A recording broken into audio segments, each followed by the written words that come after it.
Everyone, आप सभी का फिर से मेरे यूट्यूब चैनल सारास ट्यूटोरियल पे बहुत बहुत स्वागत है।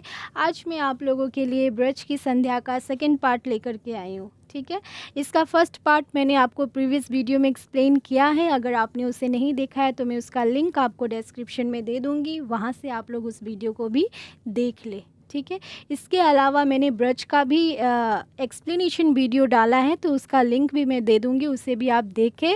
और कोई डाउट हो तो मुझे प्लीज़ कमेंट सेक्शन में कमेंट करें।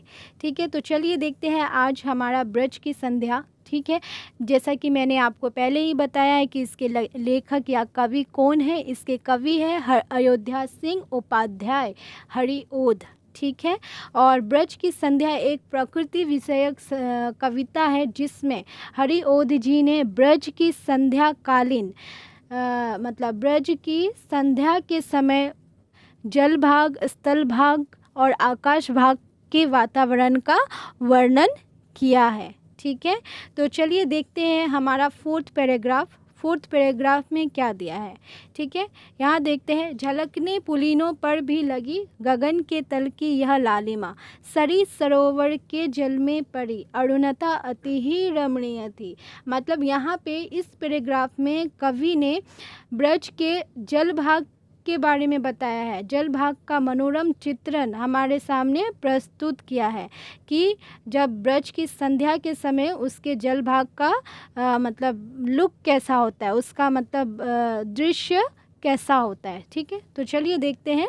झलकने लगना मतलब दिखने लगना। पुलिनों पर भी, कहाँ पर? पुलिनों का मतलब होता है नदी तालाब का जो किनारा होता है, जो तट होता है वहाँ। ठीक है, क्या झलकने लगी थी? गगन के तल की यह लालिमा, मतलब आकाश की जो यह लालिमा थी वो कहाँ झलकने लगी थी? अब जैसे जैसे दिन ढल रहा था वो लालिमा कहाँ झलकने लगी? नदी के किनारों पर भी झलकने लगी, तालाबों के किनारों पर भी झलकने लगी, दिखने लगी। ठीक है, सरी सरोवर के जल में पड़ी अरुणता अति ही रमणीय थी। आकाश की जो वो लालिमा थी, उसकी जो परछाई थी वो कहाँ पड़ रही थी? सरी सरोवर के जल में। सरी सरोवर मतलब नदियों, तालाबों, सरोवरों के जल में वो जो परछाई थी वो पड़ रही थी, और वो परछाई क्या थी? बहुत ही सुंदर दिख रही थी। अरुणता का मतलब होता है परछाई या प्रतिबिंब। आकाश का जो वो प्रतिबिंब था वो कहाँ झलकने लगा था? नदियों, तालाबों में भी झलकने लगा था, जो कि बहुत ही आकर्षक दिख रही थी। ठीक है, मतलब रमणीय मतलब क्या होता है? आकर्षक या सुंदर। ठीक है, तो नदी तालाबों के जल में जब आकाश की परछाई पड़ रही थी, आकाश का जो प्रतिबिंब दिख रहा था वो क्या हो रहा था? बहुत ही सुंदर दिख रहा था, बहुत ही आकर्षक मनोहारी दिख रहा था। ठीक है, इसके बाद नेक्स्ट पैराग्राफ देखते हैं। अचल के शिखरों पर जा चढ़ी किरण पादप शीस बिहारिणी, तरिणी बिंब तिरोहित हो चला गगन मंडल मध्य सने सने।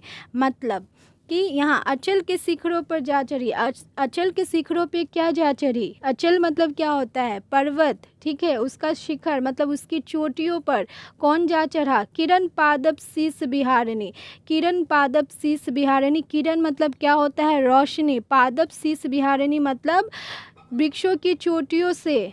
ठीक है, वृक्षों की चोटियों पे जो घूम रही थी रोशनी, जो सुशोभित रोशनी हो रही थी, वो कहाँ जाकर चढ़ गई? अब अचल के शिखरों पर। मतलब जैसे जैसे दिन ढल रहा था, वृक्ष की चोटियों से हटकर सूर्य की लाल किरणें पर्वतों की चोटियों पर जा चुकी थी। ठीक है, उसके बाद देखो, तरिणी बिंब तिरोहित हो चला गगन मंडल मध्य सने सने। तरिणी क्या होता है? तरिणी होता है सूर्य, और बिंब मतलब सूर्य की परछाई, तिरोहित मतलब ओझल हो चला, मतलब सूर्य की परछाई ओझल हो जा रही थी। ओझल मतलब गायब हो रही थी। कहाँ से गायब हो रही थी? गगन मंडल मध्य सने सने, मतलब आकाश के मध्य से धीरे धीरे सूर्य की परछाई क्या हो रही थी? गायब हो रही थी। सूर्य की रोशनी वहाँ से गायब हो रही थी। स्नेह स्नेह मतलब धीरे धीरे। तो जैसे ही दिन ढल रहा था, जैसे जैसे दिन ढल रहा था, वृक्षों की चोटियों से हटकर सूर्य की लाल किरणें पर्वत की चोटियों पर जा चली। ठीक है, और फिर क्या होने लगा? आकाश के मध्य भाग से सूर्य का जो प्रतिबिंब था वो भी क्या होने लगा? धीरे धीरे गायब होने लगा। ठीक है, इसके बाद लास्ट पैराग्राफ देखते हैं। ध्वनिमय करके गिरी कंदरा, कलित कानन केली निकुंज को, बज उठी मुरली इसी काल ही, तरिनीजा तट राजती कुंज में। मतलब कि ध्वनिमय करके, किसको ध्वनिमय करके, किसको झंकृत करके। ध्वनिमय करके मतलब पूरा आवाज़ कर देना किसी भी चीज़ में, ठीक है, झंकृत कर देना। किसको झंकृत किया? गिरिकंदरा। गिरिकंदरा मतलब होता है गुफाएं, ठीक है। गिरिकंदरा मतलब गुफाएं,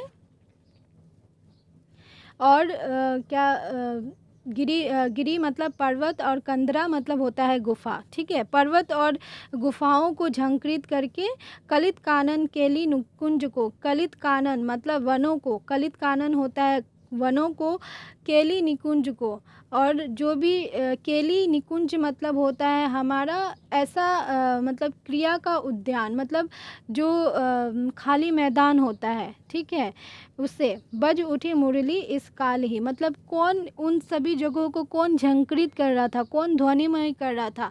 श्री कृष्ण की बांसुरी। उसी वक्त क्या हुई? श्री कृष्ण की बांसुरी से पर्वत, गुफाएं और वनों, मैदानों में क्या होने लगी? श्री कृष्ण की बांसुरी की धुन बज उठी, जो चारों दिशाओं को मतलब झंकृत कर दिया जिसने, ठीक है। चारों दिशाओं के जो पर्वत, गुफाएं थी, जो वन थे, ठीक है, उसे क्या किया? श्री कृष्ण की बांसुरी ने झंकृत कर दिया। उनकी बांसुरी की ध्वनि उसी समय वहाँ से निकली। तरिनीजा तट राजती कुंज में, मतलब यमुना के तट से सुशोभित होती हुई उनकी बांसुरी की धुंध, मतलब पर्वत, गुफा, वनों, तालाबों सबके किनारे से एकदम सबको झंकृत करते हुए उठी, ठीक है।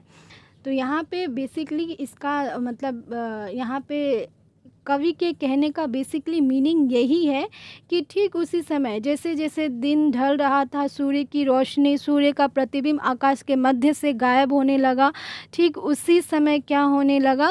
ब्रज के वनों, उद्यानों एवं पर्वतों की गुफाओं को झंकृत करती हुई श्री कृष्ण की बांसुरी बज उठी। ब्रज का सारा वातावरण श्री कृष्ण की बंसी की मधुर ध्वनि से क्या होने लगा? सुशोभित होने लगा, मुखरित होने लगा, ठीक है। तो चलो, ये हमारा लास्ट पैराग्राफ भी कंप्लीट। आई होप को आपको मेरा एक्सप्लेनेशन समझ में आए, और अगर कुछ भी डाउट होता है तो आप मुझे कमेंट करो ताकि मैं अपने आप को और इम्प्रूव कर सकूं, ठीक है। आपका कमेंट मेरे इम्प्रूवमेंट के लिए बहुत ज़रूरी है, ठीक है। और अपना प्यार ऐसे ही मेरे चैनल को देते रहे। मेरे चैनल को लाइक, शेयर एंड सब्सक्राइब करना ना भूलें, और प्लीज़ बेल आइकन प्रेस कर दें। मैं आप लोगों के लिए अब कुछ न्यू करने जा रही हूँ, कुछ नया वीडियो अपलोड करने जा रही हूँ, ठीक है। तो मेरे चैनल के साथ बने रहे, ठीक है। तो चलिए, बाय, टेक केयर। और हाँ, इससे रिलेटेड कोई डाउट होगा तो प्लीज़ मुझे कमेंट सेक्शन में कमेंट ज़रूर कीजिएगा, ठीक है। चलिए, बाय।